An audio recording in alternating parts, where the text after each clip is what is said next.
To the January meeting of the 2024 new year Conservation Commission. And thank you for your flexibility staying off the road so our Public Works Department can be doing its thing and public safety doesn't have to come after us. We can stay safe at home and continue the business of the Conservation Commission. So thank you for joining us tonight. We've got a packed agenda. And what I'd like to be able to do is kick us off with our land acknowledgement, which is that I want to begin our time together with an acknowledgement honoring all Indigenous people, the people who came before us and nurtured this place as stewards of Mother Earth, the first people. I make this acknowledgement aware that this land is unceded and that issues of water and territorial rights and encroachment upon sacred sites are ongoing in the Wabanaki homeland. I acknowledge the Awaskawag people who once lived in what is now Scarborough, and that as we support efforts for land and water protection, we honor the current tribes who have stewarded this land throughout the generations. And let's take roll call, and we'll follow that with a vote on the minutes. So Jamie, could you take roll call of the current commission members, please? Sure. I'll start with you, Randy. Here. Abel. Here. Pete. Yes, here. Rita.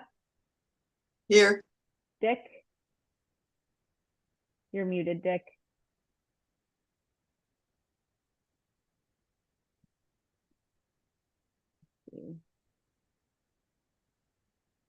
Can't hear you, Dick, yet. Can you hear me now? Yeah. Yes. Okay. Thank you. Here. Marla. Here. Kathleen. Oh, and Maggie is joining, I believe. Maggie, we're just doing roll call. Can you just unmute and say here for me for the record? I am here. Thank you.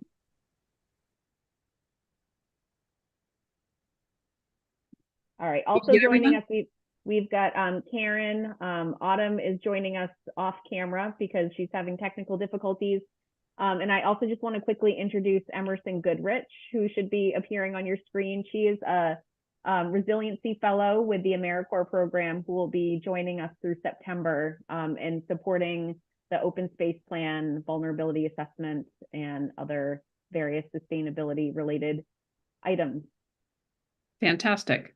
Hi, everyone. Hi, Emerson. Thank you. Welcome. And I missed, did you call on Jessica? Did you get, yeah, so Jessica's here. Oh, thank you. I'm sorry. There's so many people on my screen. Yeah, I'm so it's sorry to great. miss you, Jessica. It's okay. So our first item is to vote on the minutes from the December 11th meeting. And if anyone has anything that they want to add or change. Otherwise, Jamie, would you take a vote? We just need a motion in a second. Motion to accept the minutes, even Thank though I you, got Pete. kicked off, sorry. I'll second that. Oh, thank you, Marla. All right, we'll roll call again and hopefully I won't forget anyone. Randy. Yes. Abel. Yes. Jessica. Yes. Dick. Yes. Rita. Yes. Marla. Yes. Kathleen. Yes. Maggie. Yes. Pete. Yes. Thank you all. Thank you. So tonight we're going to reiterate our goals, which will begin with some old business of conserving land and building resiliency, climate resiliency in Scarborough. And the large item there is for us to review these final recommendations for environmental standards. So I think my hope is it's an exciting night to move something forward from this commission with the work that you've done. Pete has a question already or a comment. I just wanted to know if we wanted to carve out any time for any of the commission members to learn anything about the January 10th and 13th storms. Excellent. So just wanted to add that to the agenda potentially, if we wanted to carve out some time. That's all. Beautiful. Thank you. I think that's appropriate. We'll also be doing, Jessica can tell us where we are with the land bond memo and how we can support on that. And then we'll also get an update on where we are with the ad hoc open space committee and the conservation open space plan. And then some time to look at planning board submittals. And then we've got a couple of guest attendees who will be, I'll be asking shortly to provide public comment. And in addition to having some time to talk about these major storms, is there anything else anyone would like to make sure we include or touch on here before we dive in? All right, so first is, before we get to public comment, is commission membership. And the appointments committee met recently and we're now in a place where the decisions out of the appointments committee is going to go before the trustees. Listen to what group am I with? The town council. And when they meet, our commission membership will change. So I want to note that this is the last meeting formally as commission members for Rita Breton and Dick Harvey. And I want to acknowledge both of you and say thank you for, wow, so much of your time and energy and knowledge and research that you've contributed to the town and helped fill us with some really great information and supported the work of this commission. Rita has done significant work since you came in from PMAC to help us continue to really keep that drum beating on issues so that we have it on our webpage related to the continued work that you brought in from PMAC. But you've also really created over the past year plus a really rich public education program. And we know that that was really important as we lead into this next few years on how all of these issues are related to climate resiliency and in a time of climate change. And you've written newspaper articles and much, much more. And Dick, you have a brilliant mind, and you have done some research on your own and really contributed some thoughtful pieces of information to this commission as a whole. And you've served on the Conserving Land subcommittee as well. And you have a real passion about a lot of things, including transportation ways. So I would say roads and waterways and uses of transportation. And your knowledge has really contributed to the work of the commission. So I want to thank you both. And I also open it up to anybody who wanted to say words of appreciation or thanks to them. And just, I also want to add that you're always welcome on this commission. And even though you won't have a voting role, it would be lovely to have your contributions. So thank you. Oh, Jessica and then Marla. Thank you. So Dick, I just wanted to thank you again for your thought leadership on the Conserving Lands subcommittee. I always learn something in our conversations. You have such an inquisitive mind, and you're always expanding on how we can use, especially GIS and mapping in the town of Scarborough in new ways. And I've just always been impressed by how deep you dive and your questions and thoughts. So I wanted to say thank you for that. And I also wanted to thank Rita for her leadership on the Citizen Stewardship Subcommittee and putting together such a robust set of programming in 2023 is what I mean by last year. Super impressive, and just thank you for all of your work on that. Thanks, Jessica. And Marla? Well, I just want to reiterate how great and amazing both of you have been for the Conservation Commission. And I actually have known both Dick Harvey and Rita back from when I worked for the Scarborough Land Trust. And so I've been working with both of them, especially Rita for this entire time. And really, the speaker series could not have happened without Rita's work on that. So thank you for keeping that going. And we're hoping that Rita will continue to meet with us because,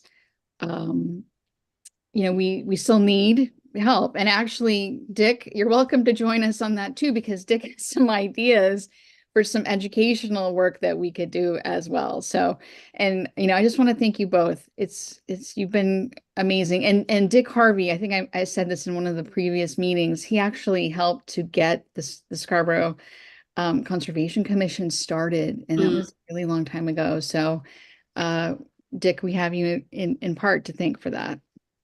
Thank you both. Dick? Yeah, I'd like to thank all the members of the commission for bearing with me these past months. And my parting shot is I'm going to continue to work on a number of projects. And if anybody's got any interest in talking to me about them, please email me after the meeting. We're looking at compiling some classic vernal pool layers and maybe collecting some new layers. So if anybody's interested in vernal pools, please get in touch with me. I'm looking for GIS help. We'll be continuing to work on GIS stuff, and particularly in soils interpretation work, because I'm lack of so much knowledge on soils. I need some help. We're continuing to move forward on intermittent streams, and I've been tracing all the streams off the old maps, and it really verifies what Pete has been saying about the importance of the upper watershed intermittent streams. You just see them on the map and they leap out at you. I mean, it's a classic geologic situation. And lastly, we're working on immersive tours.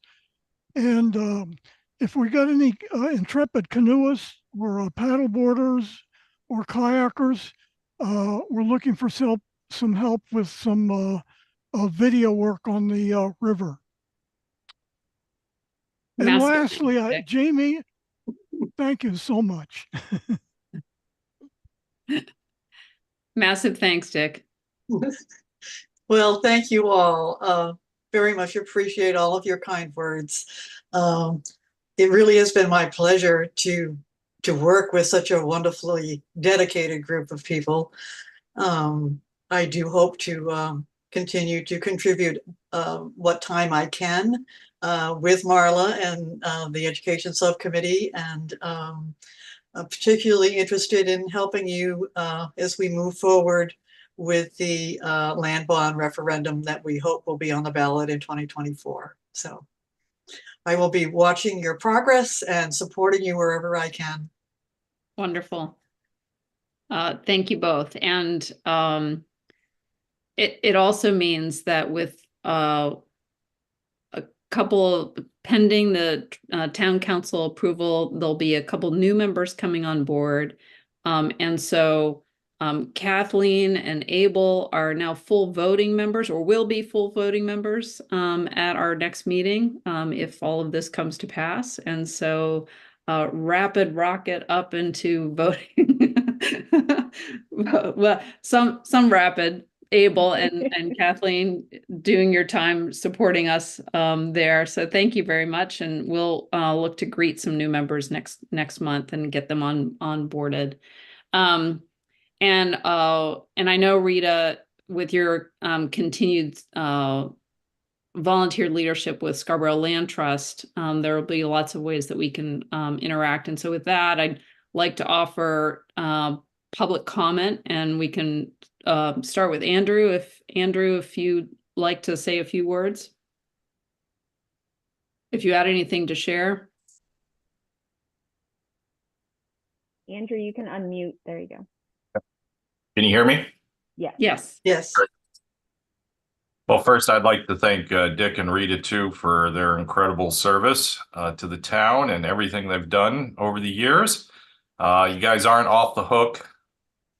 Got many years left to contribute, and we're looking forward to doing all sorts of new projects. I do want to just catch the commission up on a couple things that happened or are about to happen. Scarborough Land Trust was very fortunate to close on 8 acres on the marsh in December. The address is Clay Pitts Road, but it's really south of Clay Pitts Road. It's a little basically island of habitat that's surrounded by state and town property. Mm. We were able to do that without any town money. So that's pretty exciting that we try to find as many diverse funding sources as possible and try to stretch the land bond dollars as much as we can. We also on January 10th submitted a coastal zone management NOAA grant. It's a very large partnership, including the town. And we were very excited to finally get that in. That was a lot of work. We submitted that, and it's for $1.4 million to do work associated with the marsh. It's a planning grant. And so it will look at restoration potential. It'll do some hydrological modeling. And there's also some money in there for Maine Audubon to look at potential sightings for their center, which Pete might mention later, was flooded twice in 1 week, which I think is a record. And then also tomorrow, we close on 18 acres off of Hanson Road, which is, we did get land bond funding for that project. And we look forward to conserving that property forever. Great news. Thank you, Andrew. Andrew, what's the process for you reaching out to Micah to get that updated in the GIS? Does he have to reach out to you? Do you submit that to him? Just thinking it'll be helpful to have that information as we begin work on the open space plan. Yeah, I mean, we can share data with Micah whenever. I mean, I guess we don't send him a shape file just as we close, but I don't see why we couldn't do that. Okay, I think that would be helpful, at least in the near term, and maybe through the open space planning process, we can maybe figure out an SOP maybe for how that information gets to the town as well. Yeah. Thanks, Andrew. And then we have another guest, David Kuhnhart, who you all might remember came to a previous meeting representing Citizens Climate Lobby. And while this isn't a meeting where we're going to have time to have a presentation, I think what we want to hear is briefly, David, if you want to share what it is that you are looking for from the Conservation Commission, so we can keep that in mind. Yeah, so welcome, David. Thank you very much, Randy, and thank you all for all the fabulous stuff that you're doing. I really appreciate it, and as a big defender and promoter of the 30 by 30 initiative, I really think you're all on the right track on a number of fronts. Thanks also to your excellent staff member, Jamie Fitch. The Sustainability Committee has heard from me twice, and she has revised the resolution that we're asking your advice on. I in a perfect world, both you and the Sustainability Commission would give your advice to the town council in favor of passing this resolution and sending it to our representatives in Congress, particularly our two senators. Our Southern Maine representative is very much in favor of the policy that we're advocating, a tax on the source of the problem and a dividend out to everybody equally. So it's the most effective and most fair tool to add to what's happening. I believe that the presentation that I made has been circulated by Jamie to you all. I hope that her revised resolution has also been circulated, which was done after the Sustainability Committee weighed in. And at this morning's meeting, at which I was fortunately present before the snow got too deep, I could see that the Sustainability Commission really wants to engage with you all. And so, Jamie, tell me whether I'm out of line by saying the suggestion that came from them about having a joint meeting. Sure. Yeah, I did. Before that happens, I have not circulated the revised resolution, but I will following this meeting. And I did touch base with Randy, but yeah, you can go ahead and let the group know what the Sustainability Committee discussed this morning. I cannot possibly speak for the Sustainability Committee, but my read from expressions and from words is that they're leaning favorably to backing this, but they would like it to be a conversation effectively with all y'all and members of the council and have it be a joint decision that's shared. Even though it's not a big decision, we're not asking for any money from the town of Scarborough. We're not asking for any change in the behavior or activities of the town of Scarborough, just to back a political initiative in the U.S. Congress. Thank you. And so I would say, go ahead. I'm here to answer any questions that anybody has, and I would love to make a presentation to you when the time is right. Okay. Next meeting. Thank you. So what I would suggest is anyone who has some real energy around this to reach out to me and or Jamie and let us know, because it's helpful to have a point person and to know to who on the commission is really interested in seeing this through. So because there's going to be a few steps involved in terms of meeting with the Sustainability Committee and preparing the town council for this information, sort of making the case. So thank you, David. And then you would also, I could see, coordinate with David and Citizens Climate Lobby to do a presentation at an upcoming meeting. So if anyone has the interest and energy to do that, please contact me and or Jamie after this meeting. Thank you.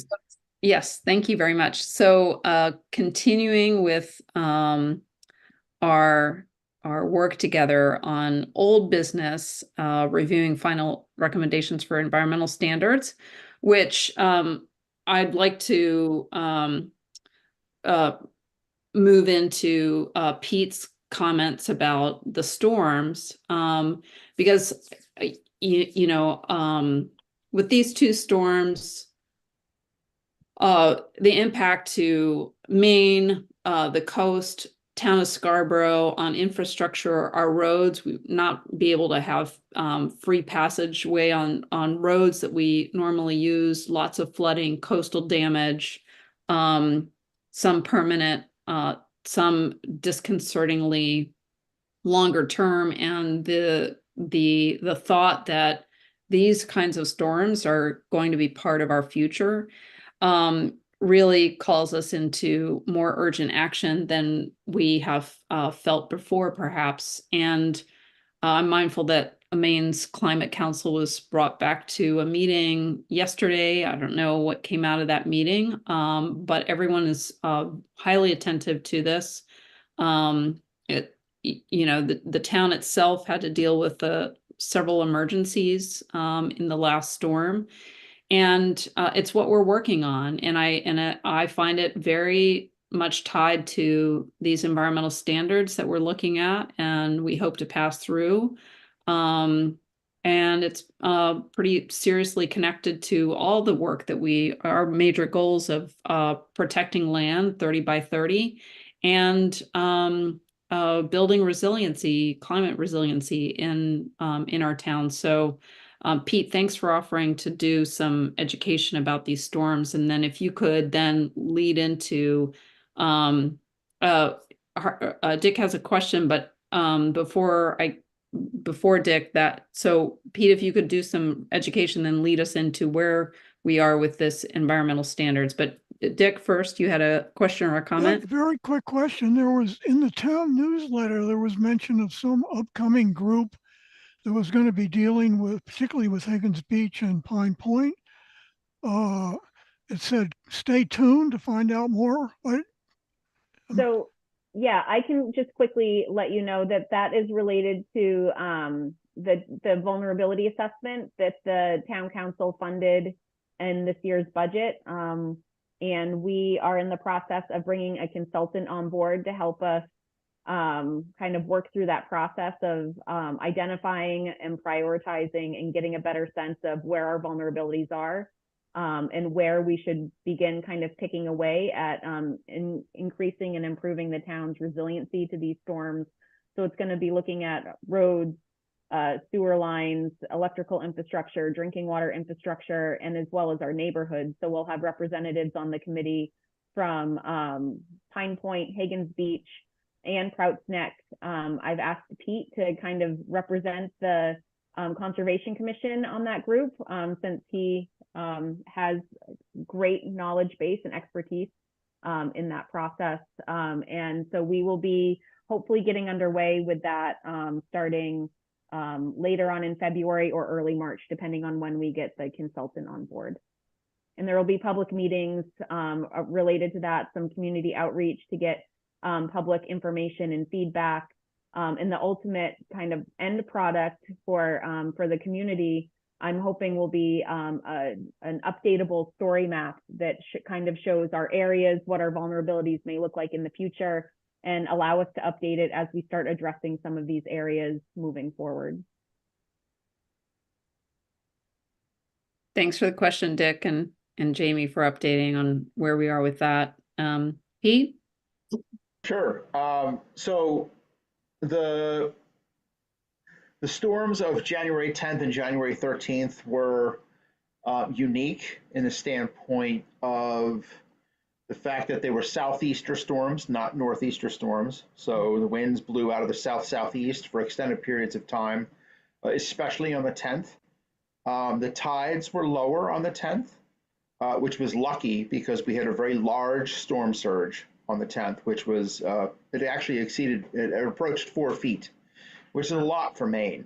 Our 1% storm surge would be around 4.5 feet. So this was, in the 2% range.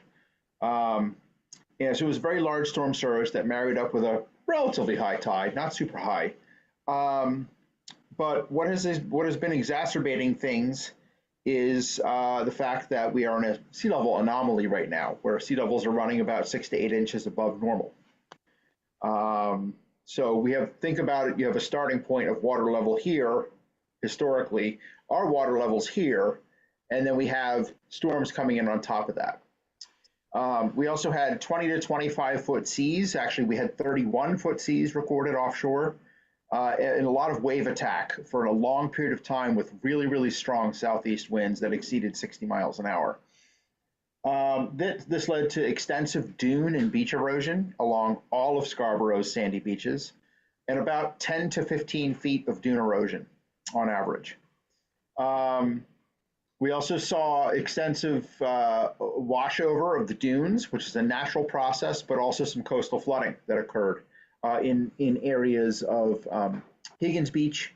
There were a bunch of seawalls that were knocked down along Scarborough Beach near Prouts Neck. And then there was a lot of road closures, as you probably remember, because of the storm surge pushing in with that southeast wind. It's a perfect setup to close Route 1. I think Payne Road was actually closed also. Yep. And then Sawyer Road, Sawyer Street, Yeah. sorry, was also closed.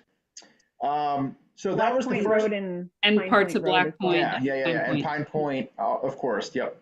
That was the first punch. The second punch came on January 13th, where we actually set a new water level record since 1912, the highest recorded water level in Portland.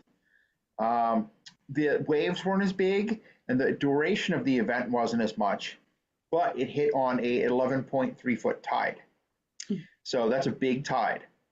The surge wasn't as high, the waves weren't as high, but the flooding from the event was worse. And the impacts from a coastal flooding standpoint all along Pine Point Beach into the Pine Point community. Large sections of Pine Point Road were flooded again and were shut off for 24 hours at least. Black Point Road was shut down again. Or Black Point Road was shut down, which is the first that I can remember living on this side of the marsh. Route 1 was shut down. Payne Road was shut down.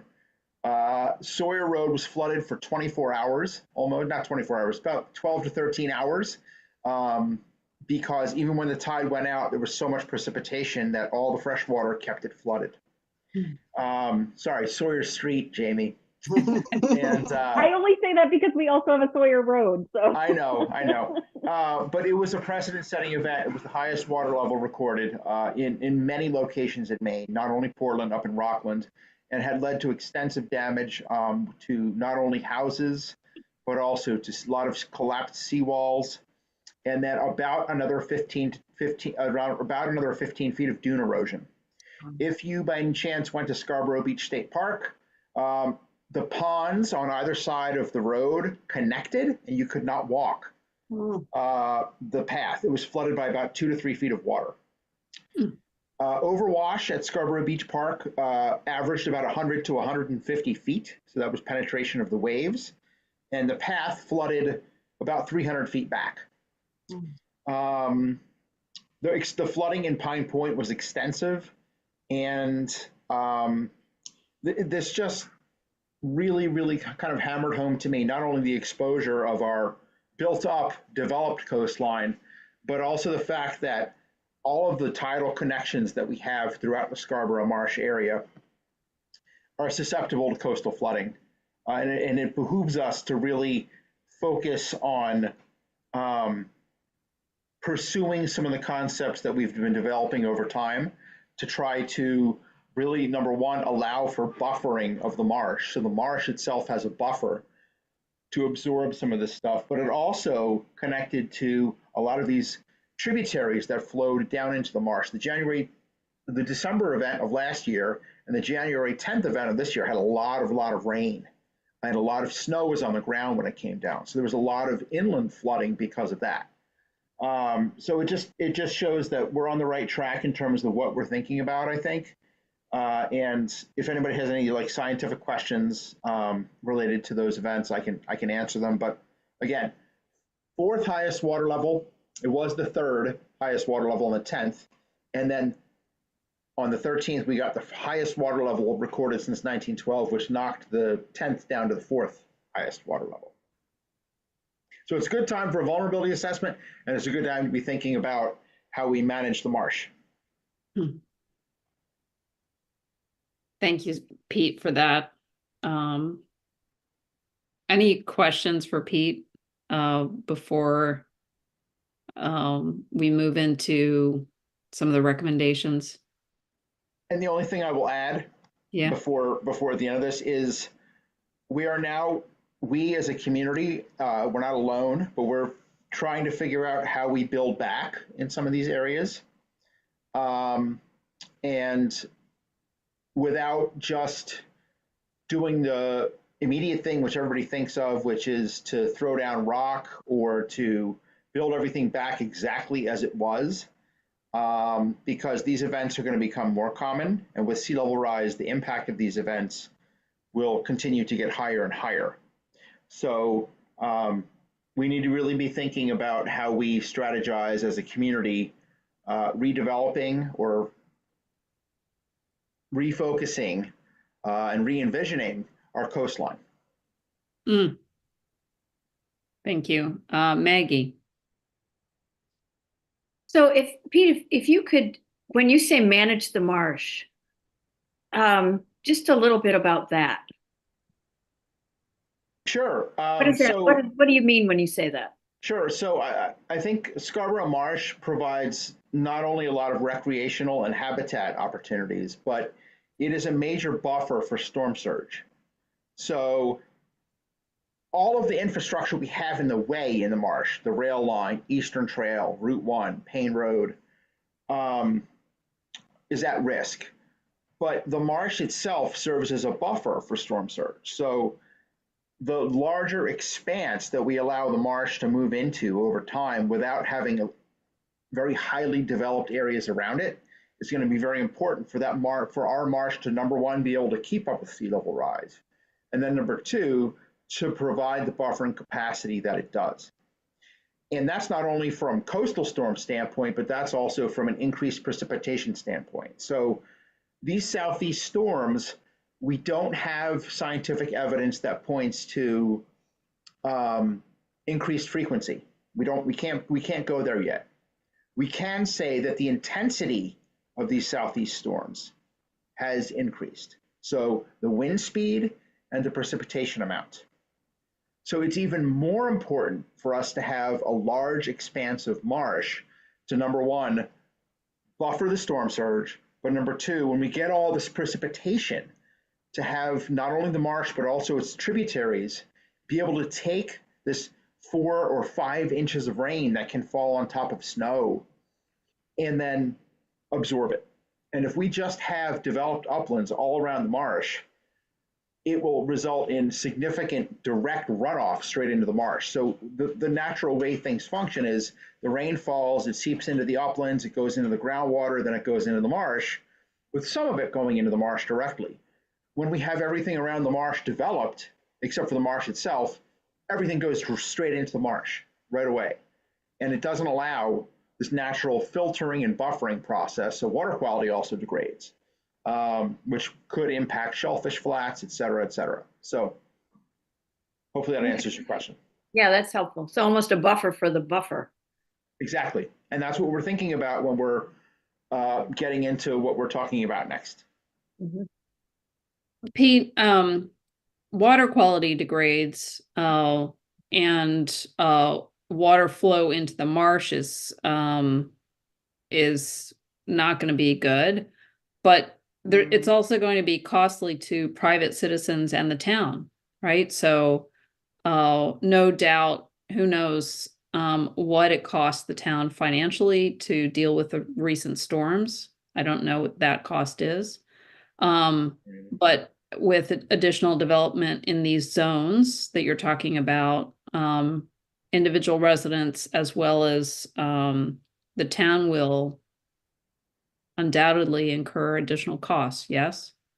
I would think so, and it also increases risk to people. For instance, the whole area of Pine Point was completely shut off. You could not get to it from East Grand Avenue, and you couldn't get to it from Pine Point Road. For a long period of time, it was completely shut off. So also we need to think about these things from an emergency management standpoint. If EMS is trying to get somewhere on that's, I tried to get to Pine Point and I couldn't get there. I couldn't go down Route 1. I couldn't go down Payne Road. I went all the way around to 95 over and then to Saco and then back up and tried to go down. Pine Point Road was closed as well, so I couldn't get there. I tried to go into Old Orchard Beach. All that was closed. So if there was an emergency, that's also a significant thing. A fire. I think there was a fire in the middle of, or 2 fires in the middle of the storm, where firefighters had to get to places that were really difficult to get to, and also battle fires in like waist deep water. So it's not only a cost, but there's also a human health issue there from a standpoint of, if you had to say you had to go get dialysis or something like that, and you're stuck in an area where roads are washed out. And it's not just coastal Maine. I mean, inland Maine, this was a big focus yesterday of the Climate Council. These events are impacting inland areas just as much as they're impacting the coast. There were a record number of washouts from the December storm, the December storm of last year, in inland areas with significant flooding that's never been seen before in a lot of communities. So it's not just coastal Maine, but I mean, that's not our focus here, but it's anyway, so. Thank you, Pete. Yes. If you could continue, walk us through where we are right now with these final recommendations. And, I feel like it's directly tied to what you have just described, but, and puts more urgency in my mind for moving this through as Sure. quickly as we can, as much as our process will allow. And Jamie and Autumn, jump in as you feel fit. I think it was last week. Yes. Jamie, Autumn, and I met to go through, and it's our agenda package for today to kind of finalize some of our environmental standards. And should I share a screen? Oh, you've got them up. Perfect. I've got them up. Yep. Thank you, Jamie. You're awesome. And we didn't make any huge changes except for in this area of require. I am so sorry, but this doesn't look like the most recent version, even though it says it is. So It's it. This is it. Yep. I think it is, yeah. Because the one change we did was I made this to be. I changed the vernal pools 100%. Okay. Yeah. I had it one way and I changed it. Okay. Yeah. That's why I was confused. Sorry about that. Carry on. So the big changes that we used to have set vegetated buffers for vernal pools. I think we said 175 feet or something like that, or 200 feet, whatever it was. But we basically on this decided that it should be the entire natural resource setback. So the vegetated buffer is the full 250 feet. So it's not just the setback, but the vegetated buffer has to be the full 250 feet. The other significant thing we did was for the marsh migration zone. And again, this is the area that is defined as the highest astronomical tide, or HAT, H-A-T, plus 4 feet, or HAT plus 125, whichever is greater. So in some areas, think about it, if you've got a steep sloped upland, the highest astronomical tide isn't going to be that high, and if you add 4 feet to it, it basically just moves up here. So in those areas, which are also at risk, we actually define it as HAT plus 125. So that will go farther inland than the HAT plus 4. And if you have a shallow sloped areas, for instance, those really vulnerable areas that we really want to protect that are adjacent to the marsh, they're low-lying, they could be freshwater wetlands, they could be low-lying uplands that are like this. If you do the HAT plus 125, you only hit here. And really what we want to be doing is protecting as much of that parcel as possible in terms of the natural setback and the vegetated buffer. So that we decided to propose 100% of the natural resource setback in those locations as well. So that would mean it's not just a setback for new infrastructure, you've got to keep that vegetative buffer the way it is, and you can only do certain activities in it. We didn't really change anything else in terms of the other setbacks or vegetated buffers. And guys, if I missed that or incorrectly said something, please correct me. Nope, I think you got it. No, yeah, that's it. Oh, the only other thing I think we added was under coastal bluff zone. We only had unstable and stable previously. We included unmapped, and right now there are areas of Scarborough that contain unmapped coastal bluff, and per shoreland zoning, if an area of bluff is unmapped, it is assumed to be stable, which isn't a great assumption. So what we said in here is we're going to treat those unmapped areas until they become mapped either unstable or stable as unstable. So they're going to have the larger setback and the larger buffer until they become mapped, let's say. So those were the big changes. Thank you. Anything, Jamie or Autumn, you want to add? think the only thing I wanted to add was to make sure that everyone understood that this only applies to new development. So anything that has to go through the site plan process or the subdivision process. So these things don't apply to existing single family homes. I think that's important as we push this through. This is for new development. So that step will have to be taken up when we look at the shoreland zoning district and the resource protection districts. But this is for new. Right. Okay. Great qualifying statement, Autumn. Thanks. And I think it's important for us to, as a next step, I think we've identified that this buffer zone, for instance, around the marsh touches, I think it was 968 parcels. It would be interesting to take a look at some of those and actually get that list down a little bit in terms of the acreage of impact. So just because the buffer, for instance, comes along the edge of a parcel, that parcel is grabbed as something that is included in this. So just because a parcel is on that list doesn't mean the whole parcel is impacted. Conversely, I think it's very important for us also to look at potentially ways that we can structure some of the language. And Andrew, if you're still online, are there ways that if the town institutes this HAT +4 setback and vegetated buffer, for instance, are there ways that we can include that in, or somehow work with property owners to place conservation easements on that portion of their lot so that we can use that land to get at our 30 by 30 goals, yet also be protecting the marsh. And then a final thought is maybe it makes sense for us to whittle down that 968 parcels through an additional GIS analysis with Micah to only those parcels that would support like a subdivision or site plan. Pete, and to that point, I think that's if you all move this forward and you decide that you want to take it forward to the ordinance committee, I think that we have to do some additional mapping work to be able to really explain. And we spoke about that last week, to really explain to town council and leadership what sort of impact this actually has and what it looks like for real property owners. Right. So it's not ready.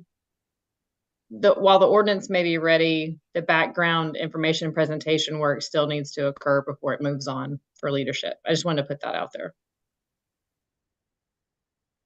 And so tonight, Pete, we're in a place to approve this or to vote on this out of the commission. Yes, he's shaking his head. And then can somebody, maybe Jamie, quickly walk us through then what happens? Yeah, I'll defer to Autumn because okay. Thank you. So Jamie and I have had some conversations about this too for timing because we're kicking off the vulnerability assessment.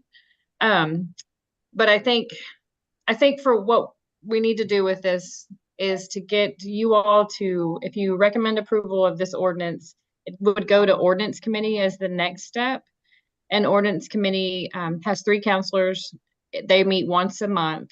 The next meeting is February 14th. And as I mentioned, this one's not, the background information is not ready for that meeting. Then the next meeting would be March. They also have some other items on their agenda. I guess and Karen may jump in here, town council is doing their goal setting this Saturday. And so depending on that, some of the priorities may change. And since we are doing the vulnerability assessment, we want to make sure this gets approved and through. What may happen is that it gets to ordinance committee and it gets a first blush and then they push it back and say, let's wait. Or they may say, hey, this is great. Let's get this in while we're doing the vulnerability assessment because look, we have these 2 huge storms and the timing, we have to do something. So I'm not sure how it's going to go, but the plan is if you all move it forward and you're good with the draft, ordinance committee is the next step. And then they may keep it, they may kick it back, they may push it on to council. And then once it goes into council review, council usually has a first reading. And then this is in our 400. So it will go to planning board and have a public hearing process there. And then it would go back to council for a public hearing process. So there's a lot of steps, but what I'm not sure of is how quickly it'll get over the first hurdle based on the goal setting and then the vulnerability assessment that we're undertaking right now. Got it. So a few months Right. or more months, you know, is really what it could look like. And one thing I will add is, based on at least my understanding of some other natural resource setback and buffers, these are some of the most aggressive that would be in southern Maine. There are some communities that have somewhat similar setbacks, but this would be the most aggressive. But a lot of communities also don't have the Scarborough Marsh. Right. Like all of them. And Karen, I'd welcome your comments, but you're not also raising your hand, so I don't want to. Oh, no, I mean, that's fine. I mean, I have a lot of things that I wanted to say during the council update, but I mean, I think you just heard the timeline that Autumn gave. It's a very long timeline. And I think you see that I'm trying to be as aggressive as I can with this agenda, and I will talk later about the goals, but the 30 by 30 and, you know, what you guys are doing with the ordinances and integrating into the planning board. I mean, this is all part of the goals that I'm going to be proposing this weekend at our goal setting session. So I think, especially with the storm, I think it's perfect timing. I think it's a great setup to, it's, again, there's so many steps we have to go through. So I'm going to push, if you're saying we can't get on the February agenda for ordinance, then I'm going to text Jean Marie and ask to be on March. So that's how I feel. Great. Thank you. I think we can take a motion.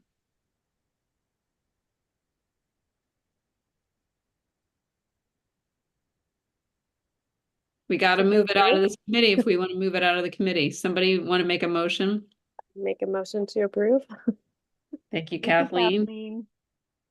Is there a second? I'll second it. Thanks, Maggie. James, is there a discussion? Further discussion? Jamie, would you All take right, a? we'll roll call. Randy, Yes. Abel, Jessica, Yes. Dick, Yes.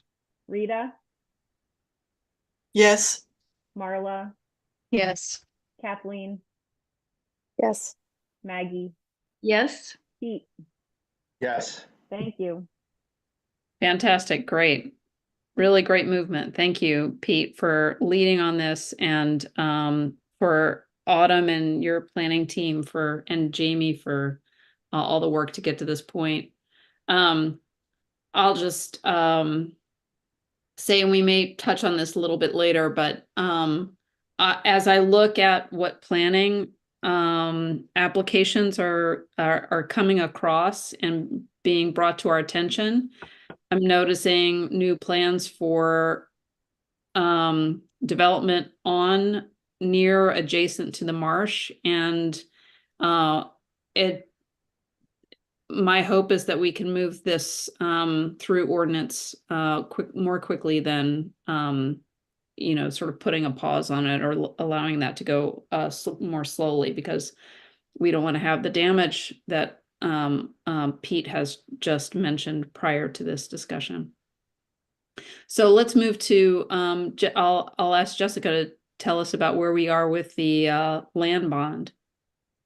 So there was a recommendation letter that was attached to the agenda from the Parks and Conservation Land Board.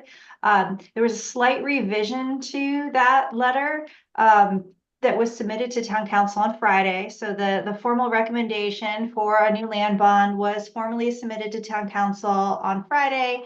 And there was one, I would say, significant change, which is a recommended amount of $5 to $10 million, dependent upon research. So that's sort of new that you haven't heard or seen before, but that went on Friday. And I don't know if Karen has thoughts on that, but I also believe, and I don't know that it's happened yet, that the Scarborough Land Trust was planning on also submitting a recommendation letter in advance of the goal setting workshop on Saturday, but that was just based on an update that they provided during the meeting. And Karen. hands up. Sure. Yeah. So we did receive that letter. Thank you. I think that's great. I just wanted to share that one of the things that I'm proposing to do, and I think it's good that you kind of gave like a range between 5 and 10 million. I'm proposing that we take it up. I'm on the finance committee this year, so I thought maybe it might to just kind of legitimize it and to, circulate it a little bit more and give it more discussion, get it on that agenda, and at least have a quick conversation about what we think might be an appropriate number. I'll let you know what we need to have that conversation, and I'll let you know what John Anderson, who is the chair of finance, would be looking for. But at that point, I'm thinking that's a good next step. And for context, the last land bond was 2.5 million, but everybody here knows how big the need is, and especially with the open space plan, and the price of land. Even, over the last 5 years, is not the same. So recognizing it's more than the last land bond, but that's also recognizing the world we live in now. But we'll see what people think. And then I think we were going to discuss how or whether it would be helpful for the Conservation Commission to submit a supportive memo. And I think Jamie was going to see if there were any prohibitions based on how the Conservation Commission was created, if there are any prohibitions to supporting a land bond. Yeah, the commission can absolutely submit a letter in support of the land bond. That is entirely appropriate. And it's looking like the commission can have a role in doing kind of working on the outreach, playing a role in the campaign to get the bond passed. That's great. Terrific. Is everyone generally in support of having the commission submit a letter? We probably, Jamie and Jessica and I can work on a draft and circulate it for the next meeting. I think we definitely should. Great. Thank you, Rita. That would be great. I see a lot of nodding heads. Yep. Anything else? Is that timing appropriate? At the end of having, I think that this is going to be a bit of a long process, but is it appropriate to wait until the end of February for that, Jessica? Do you think that?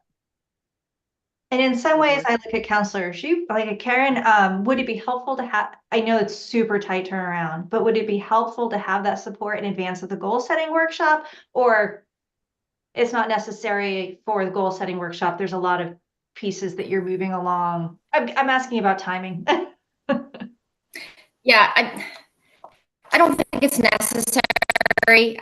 Please have confidence that I will be there on Saturday, adamantly, encouraging that, they do these goals. I don't know if you saw my Council Corner article on the update, but the closing line was like, I hope everyone in the council continues to support these goals.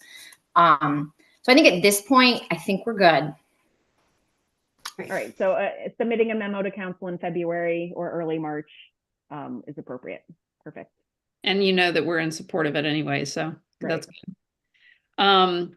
So let's hear about an update on the ad hoc open space committee. Yeah, so the council approved the membership of the ad hoc open space committee. So Maggie is the commission's representative to that group.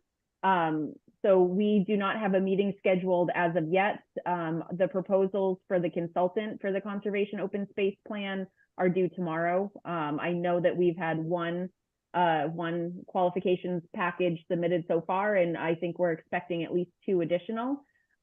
So that is good news. So we will work through kind of the process of reviewing. I think I need to touch base again with Autumn and Angela, the town engineer, about the process for reviewing and selecting the contractor. We may be reaching out to members of the ad hoc committee to serve as kind of reviewers for those qualifications packages and give their feedback as well. I just need to confirm that I apologize. We've been really focused on getting our vulnerability assessment contractor onboarded. So the deadline for the open space packages has kind of snuck up on me. So, but the goal is to have a firm selected and on board by March, and we will begin meetings soon thereafter to kind of get things underway.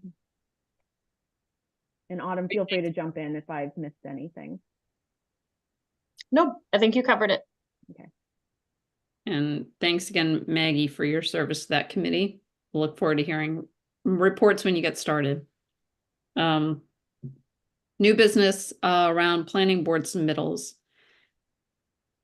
Autumn, is this a place where you want to speak, or Sure. will it be okay? Great, thank you. So you all rearranged your schedule this year so that it would work better with planning board. Planning board rearranged their schedule a bit this year too. And so I'm very appreciative of that.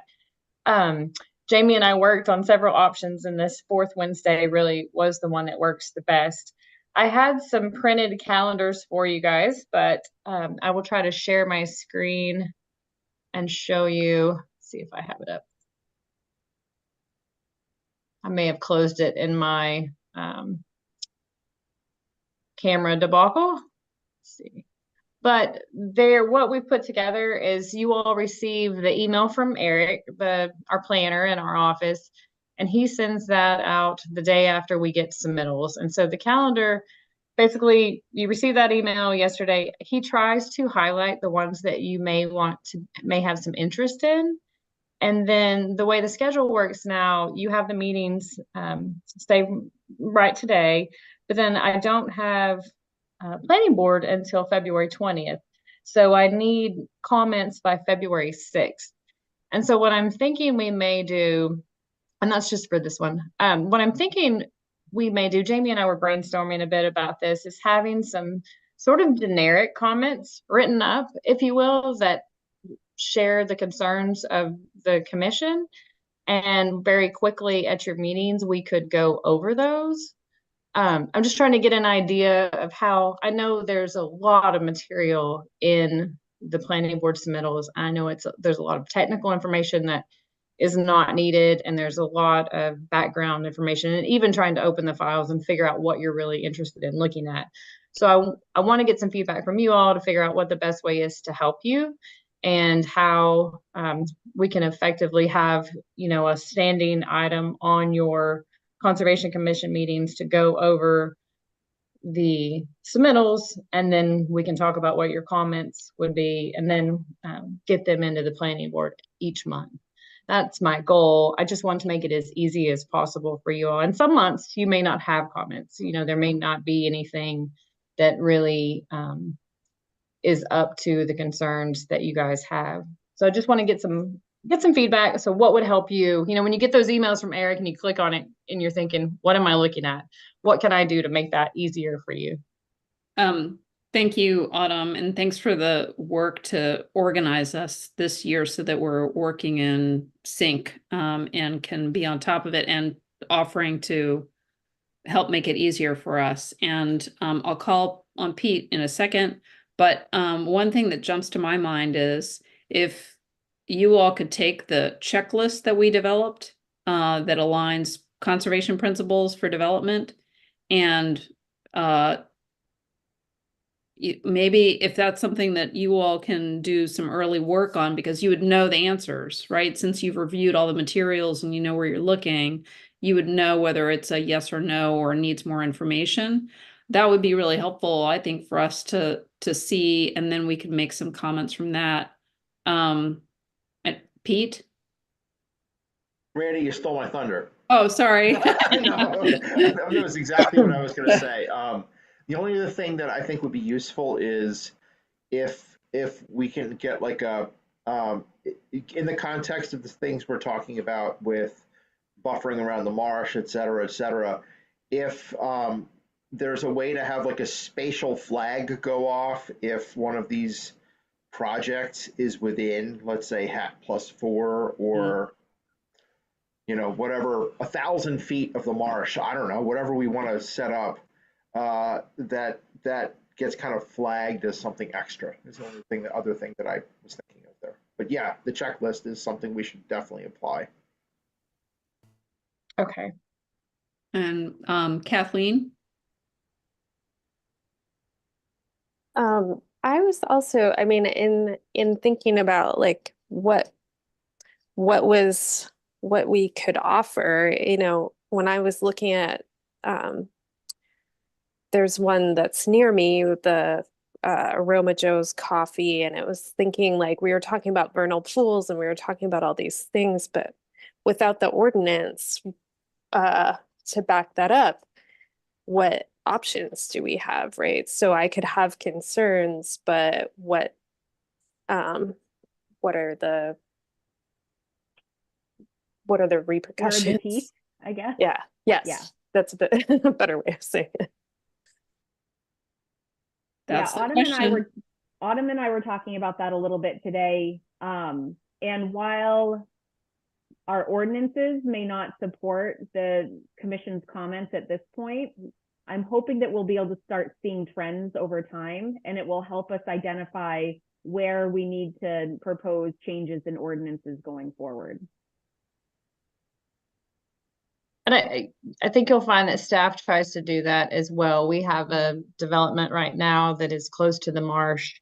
And they meet our ordinance requirements now, but we're asking people to put land into conservation easements. And so we're strongly suggesting things like that. And so this ordinance that we're talking about earlier tonight definitely will say, oh, it's required now. It's no longer a strong suggestion from the development review team. But yeah, to Jamie's point, any consistent messaging that we start to see is definitely next steps for ordinance creation. We use that when the planning board sees something, you know, lighting ordinance. We use that when the ZBA sees an appeal that they're seeing repeatedly. Let's fix it. It's obviously a problem. So I think that we can take that approach as well. Thanks. Pete? I have a question for Autumn, I guess it is. Can we, you know, in terms of the ordinance language that we just looked at, is there a way we can structure that requires not only the natural setback and the vegetative buffer, but requires that the applicant place the vegetated buffer area in conservation easement? Can the ordinance say that? You can try, yeah. I was just thinking. No, I think that would be. My comment I earlier. think that would be an iteration that would come after some other steps, right? So what we've created is a really good, as you've mentioned, a strong step in the right direction, more so than anyone else in Southern Maine. And so if we can get that behind us, then I think it builds on it. But I was just thinking about whether or not it made sense to structure it so that it literally states, you know, that, and the reason we're stating that is it helps Scarborough towards its goal of not only protecting the marsh and its migration areas, but also achieving our goal of 30 by 30. I don't know if it made sense, but sure. And I made that comment earlier as to whether or not we could just later place conservation easements, but why not just put it up front? I'll just plant that and then be quiet. Well, I'll tell you that's what staff tries to do even without the ordinance. So whenever we have an opportunity, that's what we're trying to do now. Right. But would it be helpful to have it in the ordinance, is what I'm saying? I think that will be able to be challenged. It depends. I think it depends on the outcome of the open space master plan on what counts. We may find that there's some, I don't know. We have to figure out what counts towards open space. And so if you have a piece of property that's undevelopable, but even if it's held privately, that's a bit of a taking, I guess, if you will. I don't know how far we can go with that. To Jamie's point, we're already possibly rendering land unusable, and then to say you have to dedicate it and put it into this conservation easement or ordinance seems a bit too far. Okay, what if all right, well, maybe we take this conversation offline, but yeah. what if you know it's undevelopable land, so it's freshwater wetland already, and they'd have to fill 10,000 square feet of freshwater wetland to make that developable land. I mean, maybe there are some conditions that we can think about that would be applicable that would strengthen this right from the get-go. And we can take the rest of it offline. Yeah, definitely. I'd like to talk to you about it more, Pete. And I think there's a lot of different angles that we can go. And this is what we've just passed through here is a major step forward. And let's keep that marching forward and then look at other ways. You know, for example, what we've talked about, that is only for new development. Now what do we do with existing properties and encouraging, where possible, land and conservation easement. So lots of different steps so we can take. Thank you. Anything else? Any questions or thoughts about the planning board submittal process?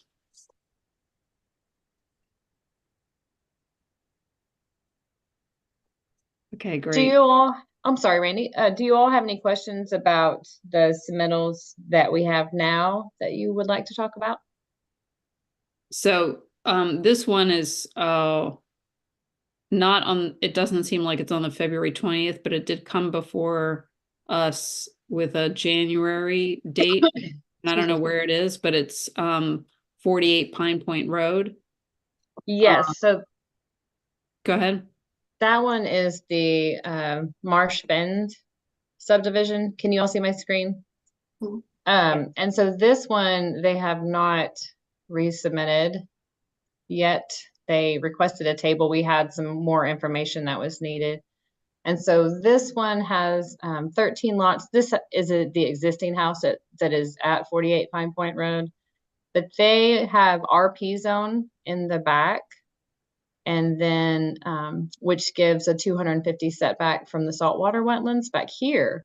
And so what we've talked to them about, and they've been in contact with Scarborough Land Trust, is about dedicating this property to the Scarborough Land Trust to get that conserved in perpetuity. One issue that we've also tried to do something about these wetlands on these lots. But again, we don't have an ordinance in place that gives us anything to require anything additional on these lots. But the ordinance that you all are trying to move forward would give us some additional setbacks. So ideally, this lot 12 would not have any of this wetland on private property. It could be conserved as well. And so this is where we stand with this one. Had a lot of comments. They did a sketch plan last fall, and then they resubmitted. And then through our new development review committee process, we had some really good dialogue with them, and they weren't ready to move it forward to planning board. So we'll probably see them in March. Do we know what happened with the storms on this property? I do not. Is there a process for that, or is that up to the owner to make changes for where lots are planned based on if the property was flooded? No, it would be up to the owner. I mean, this is the 100-year floodplain. And yeah, to your point, it could have completely flooded, but there's nothing in our process or ordinance that would require them to change. It could be strongly recommended though. But we'll definitely have the conversation with them when they resubmit to find out, but I do not have any information about what happened on this site. And I'll call on Pete next, and hopefully I'm not stealing your thunder with this question, but what is the habitat review on a piece of property like this currently? We do not have a habitat review process. The only thing that comes in from us is from the applicant identifying the wetland delineation. And then if DEP does any sort of additional studies, but we don't have any review process in our town review. Okay. I think something like that's in our, might be in the checklist. Pete? I was just wondering, do we have requirements for them to use the preliminary floodplain data, or are they using the old 86 or whatever it is floodplain data for mapping the floodplain? They should be using the newest, But we haven't adopted it yet. but we though, haven't right? adopted it. But I Right. think I want to say that they are using the latest, but we can double check for sure. Okay, that would be a recommendation to them regardless, Yeah, that's a good one. because the old data is so bad, it's not even funny.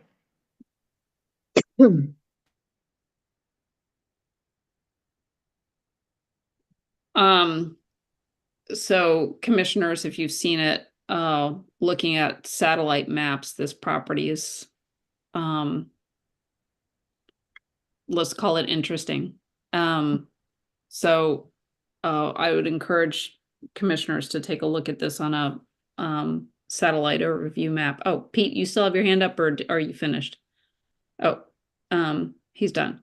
Anybody else have, Autumn asked if anybody had questions about anything before the board currently?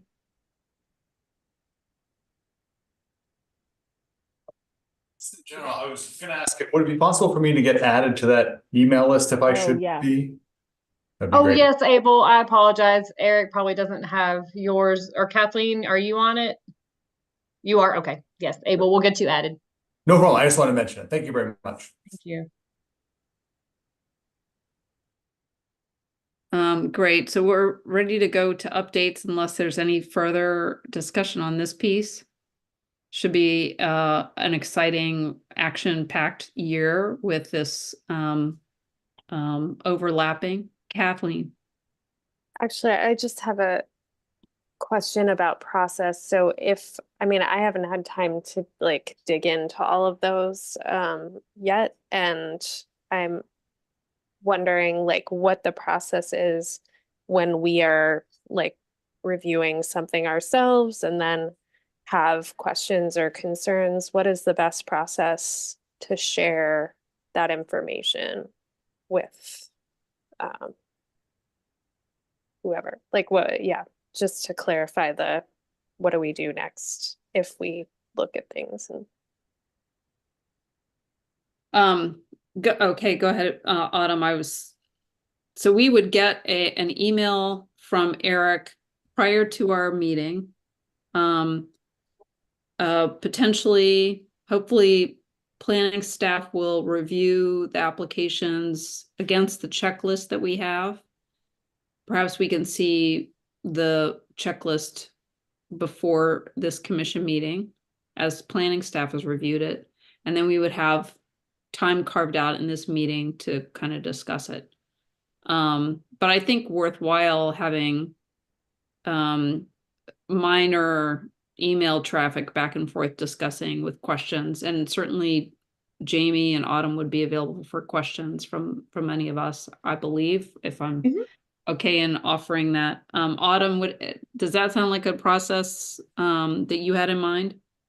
Yeah, I think that sounds great. So if you guys get the submittals and then the checklist information, I don't recall how long your checklist is. And so I am not going to be able to commit to getting that checklist completely filled out in a day after I get a submittal to you. But I'll look at it and see. There's a few months that I have a little bit more time, but yeah, I was going to say that if I remember, it was in the day before our meeting. So they received the submittals yesterday, right, Autumn? Right. So what I was planning on doing is going back and looking at the checklist and seeing how long it would take, and maybe doing an abridged version, if you will, that says, okay, you definitely are going to want to look at this. I haven't checked out all the things, but you guys, we should look at this. Or I can say, no, this is, on Route 1 and there's nothing around it and it's great. You're not going to be interested in it. So that's what I was planning on doing, and then getting back with Jamie and getting that back out to you guys to see if that works. Thank you. I think so. Let's try it out for a couple of months, and then we keep talking about how the process is working for us. I think that sounds great. We are going to have to figure out the process for submitting the official commission's comments to staff. to include as part of the planning board or staff comments and planning board submission. Okay. All right. We'll keep that in mind. Thank you. All right, so let's move to updates. That's okay with everyone. Promoting citizen stewardship stewardship. Anything from our subcommittee, Rita and Marla? Yes, I'm happy to give a little report out. We had a meeting last Friday, and I'm very excited to say that Kathleen has joined us. So, hey, yay, thank you. Especially since Rita will be leaving the Conservation Commission, but Rita was in our meeting. So our hope going forward is to include Rita because she's still wanting to be engaged, and which is really exciting for us. So what we're trying to do is align the work that we're going to do with the goals of the Conservation Commission. So I requested what those goals are just so that I could do some planning and we could do some planning. And so Jamie had said that they would likely include the open space plan, the vulnerability assessment, land bond fund, referendum, and planning board reviews. So we're going to try to work to create some presentations and articles related to those areas. And of course, we're going to need some information from those of you who are working on those other subcommittees. So we'll have to reach out to you and get some information. And we would like to help with the land reserve acquisition fund, the land bond fund referendum. It sounds like the Scarborough Land Trust, and we know this because Rita actually sits on a committee that's a land trust committee called Communication, Education, Outreach. So she said that the land trust is working with TPL, Trust for Public Land, and so you want to support their work. We don't want to, tread on their work, but I think it's important for us to be involved with that. And so I would really like to, offer to help with that, either myself or somebody else on our subcommittee, so that we could really work with the land trust. And so our messages can be, congruent and work together. So, and then we also, in terms of the planning board review process, I've learned so much about this just being on the Conservation Commission, and it's just the whole development process is very complicated. And what I have seen in certain online forums is I've often seen people I'm talking about residents of Scarborough, they're very upset about the development that's happening and how it's happening and in the places it's happening. And I understand now that so much of this is related to zoning and our ordinances. And I think that the public in general, I know this is a big generalization, but I think the public in general doesn't understand that process. So it's easy for members of the public to get really angry at the town council or town staff. And I've seen it, and it's in sort of a private, Facebook groups, but I think we could do some outreach about this, explaining that process and explaining what we as a Conservation Commission, what the staff's trying to do to really strengthen our ordinances and protect natural areas, water quality, wildlife, all the things that we love about Scarborough. So we're going to work on that. I think a series of articles that we could write in conjunction with the planning board and the planning, department would be great. And I just personally am interested in this work that's come out of this piece, the Blue Carbon Reservoirs from Maine to Long Island, which is a EPA project, and there's a working group that's worked on that. I actually am going to try to see if somebody could come from that group to do a presentation, because our saltwater marshes are considered blue carbon reservoirs. They actually assimilate more carbon than our forests do. And I don't think everybody knows about this. And actually, this idea of blue carbon is a pretty new idea to me as well. I learned about it last year. And there's also something called the Maine Blue Carbon Network. So I'm interested in getting in touch with these folks and having them come to Scarborough and talk about how important are Scarborough marshes and why. So And then Kathleen has offered to write some articles about organic lawn care. And in the past, Rita has written most of those. And then I've written some about native plants, but Kathleen wants to take that on. So that's very exciting. And going forward, we're going to try to have regular Zoom meetings and, we could welcome anybody on the Conservation Commission who's interested. So it's not going to be just necessarily for Kathleen or myself, but and Rita, but anybody else who wants to join us would be welcome as well. And this was just a thought that came out of our meeting on Friday too, but we're sort of wondering if we should create some sort of introduction and orientation process for new Conservation Commission members. We've heard some feedback that sometimes that might be helpful when somebody's new, because it's like there's a lot to learn and get up to speed on. So we're kind of throwing that out there. And I think that's about it from me. I don't know, Kathleen or Rita, if you have anything to add. Can I make a suggestion? And I'm going to put you and Pete on the spot, that Pete's kind of summary of what we saw January 10th and January 13th was, I think, really interesting. And it would be, I think that would make for a great community talk to kind of give it some context and perspective, because we all saw the flooding, but what does that mean, related to climate change? What does that mean related to the resiliency, and, what should we be thinking about? And I think it would also maybe help get some public support behind the recommendations that the commission is making for the environmental standards. Mm-hmm. Because in addition to protecting the marsh, it should protect private property. You don't want your structures underwater. It protects, so it's so important for so many reasons, both environmentally and then just in terms of people's own personal planning and their personal property.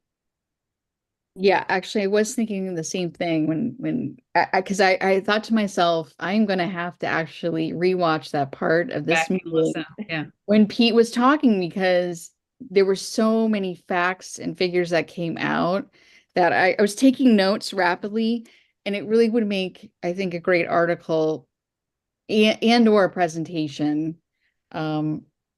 We've got some amazing video footage, drone footage, photos, personal accounts. I think that there's a story to be told. For sure. And it's not just what happened with the roads, but there's the roads, the EMS, and the ecological damage, and the fact our schools closed. I mean, 4 out of 6 of our schools didn't have power because of the storm. So yeah, there's a lot that happened. And, we want people to think about the ecological damage that occurred too. I mean, all the effects on the sand dunes. I'm actually wondering what's happened to the piping plover and their habitat. So yeah, that's a great idea. Thank you. And, thank you, Marla. And pardon me, Pete? There currently is no habitat, and there's going to be a struggle for habitat this coming spring. Marla and Kathleen and Rita, thank you very much. And Dick has his hand raised, and I want to.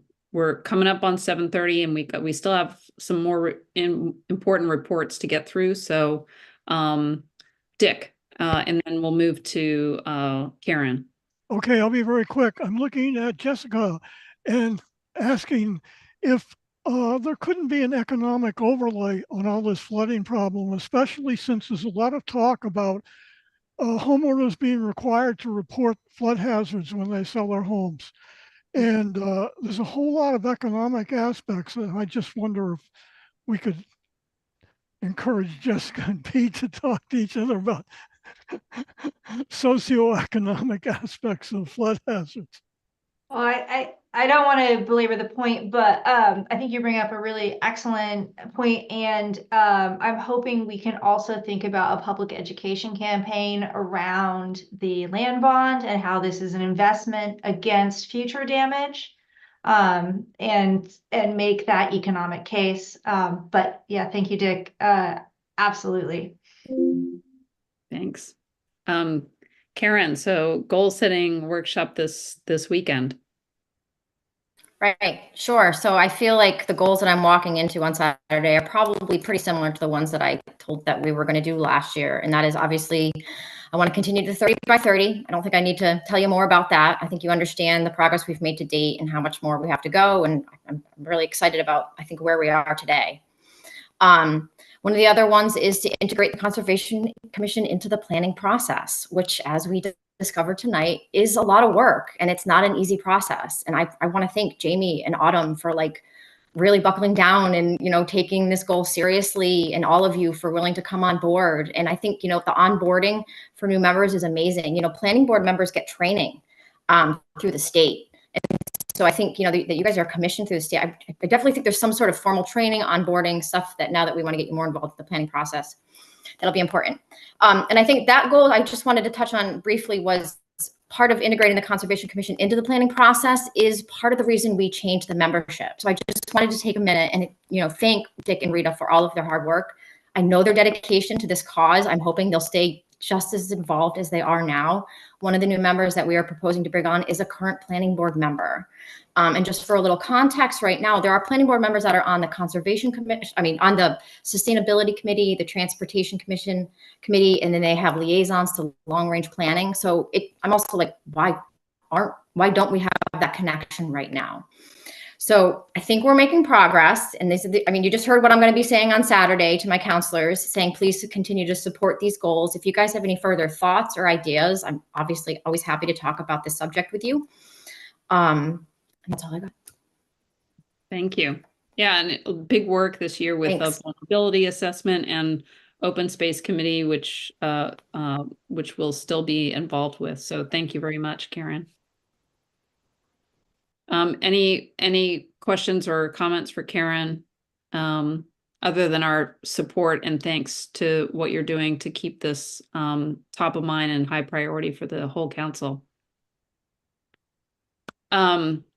Sustainability Committee, Jamie. Yeah, so we already kind of touched on it. They are looking at the carbon fee and dividend legislation and working through the process to review that information and decide if they would like to move that forward to the council. As David mentioned earlier this evening, they are kind of indicating that they will support that. They're also looking at ordinance updates, hoping to get a commercial pace ordinance in place, basically to unlock financing for commercial properties to do energy projects. And also the town of Scarborough is going to be a recipient of an energy efficiency and conservation block grant from the Department of Energy. We received notification that will have formula funding, which basically is a guaranteed $75,000 to do an energy project or energy initiative in Scarborough. And they would like to see the town move forward and develop a municipal solar array with that funding. So begin planning for that. So that's kind of on their horizon as well. Great, thank you. And Parks and Conservation Land Board, Jessica? I am now the chair of the Parks and Conservation Land Board. So hoping for some more integration with Conservation Commission and PCLB because it's going to be a big year with the land bond. And I think that's the major push this year. Our next meeting is going to be on the 29th. So it's the day after our next meeting. But I'll keep it short because we're already over time. Got it. And just a note that you've been in touch with TPL, Trust for Public Land, as well.